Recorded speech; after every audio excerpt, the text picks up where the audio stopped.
Għat-tieni sena nfila l-Vatikan qiegħed ilaqqa sessjoni oħra tas-Sinodu tal-Isqfijiet, it-tieni u l-aħħar waħda li qed titratta s-sinodalità li tfisser il-mixja tal-insara flimkien.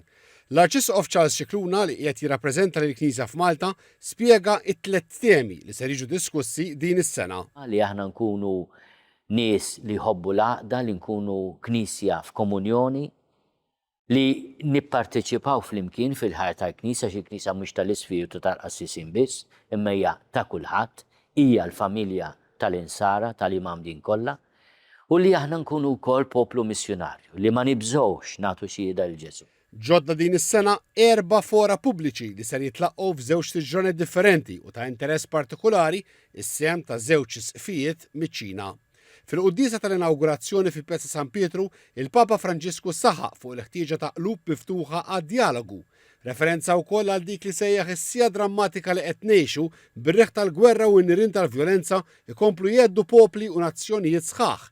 Il-Papa fakkar lill-insara fis-sejħa li għandhom biex ikunu ta' servizz għall-umanità. Qal li t-2-7 ta' Ottubru għelu is-sena mill-bidu tal-gwerra bejn Iżrael u l-Ħamas, l-insara huma mħeġġa josservaw ġurnata ta' sawm u talb għal paċi.